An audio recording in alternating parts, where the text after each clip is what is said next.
Hi, I'm Benj.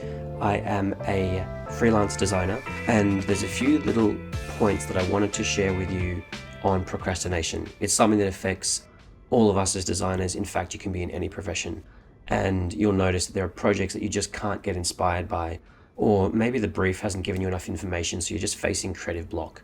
So a few different things I found useful and practical over the years I just want to share with you that might help you as well.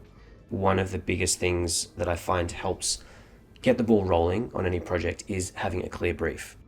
If your client hasn't presented you with all the information you need and there are gaps in that brief, it's going to be difficult for you to piece things together and formulate creative strategies that answer the brief.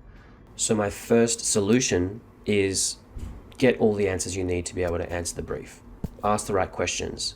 If it needs another phone call, call the client. If you have to get on emails, if you have to do some research, do all that stuff. So you've got all the information to do a good job.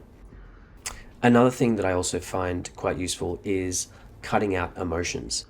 You'll find there are days where you just feel tired, you feel unmotivated, you probably have moments where you hate the industry, you don't want to work with a certain client, whatever it is. Cutting out emotion from what people are paying you to do actually helps you to do it. Because the more you invest emotionally into something, the more it sidetracks you from your actual goal. So if you can learn to distance your emotions, be like, all right, just acknowledge that I'm feeling tired, I'm feeling crabby, I'm feeling, not interested in this project, but the client's paying me for it. They have an expectation on me to deliver a certain standard of work. And you can separate those two, the emotion and the job. It'll actually clear your mind and be able to focus on the task at hand. So let's get rid of the emotion. Of course, you still want to have passion, right? The emotions that I'm talking about are the ones that drag you down and are actually quite negative and hold the process back. Another hurdle that can lead us into procrastination and floundering on a project is when the project is just too big. We don't know where to start. In that case, I would break up the project into smaller portions. If it's a website with 20 pages, I'm going to focus on one page at a time.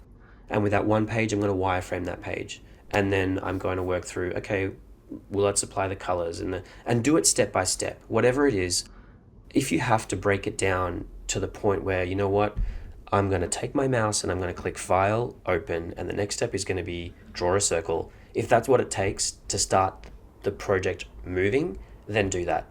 Because what you'll find is if you take that small little task and you achieve it, there'll be a snowball effect. You'll be able to achieve the next small task and then the next slightly bigger task. And then by the end of it, you realize that, I've gotten through so many small tasks, which actually has amounted to the entire project. And before you know it, it's done. The last one that I want to talk about is if we're just facing a mental block, a creative block, where the ideas aren't flowing and we're just finding the project starts to get exhausting. So because we just can't express what we need to do the job. What I suggest here is take a break. You might have been at the computer too long, you might have been doing jobs back to back, whatever it is. Sometimes you just need to step outside, get some sunshine, some fresh air, maybe even take the day off, and even better yet, hop on down to a bookshop or hop online and search around what other creatives are doing to nourish your mind creatively, and so that you've got something to draw off to then feed back into the project.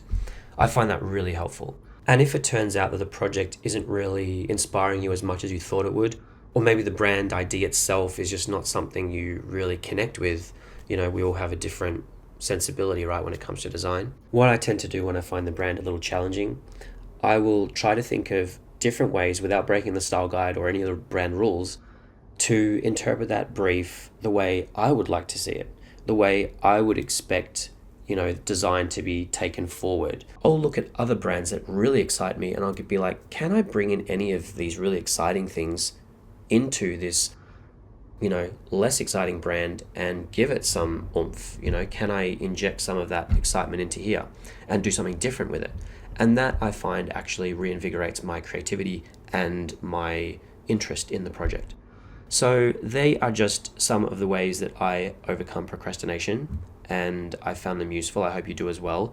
If there's anything you have found to be useful in overcoming procrastination as a designer, or from any other industry, I'd love to hear it. Feel free to share it in the comments, and I'll see you in the next video.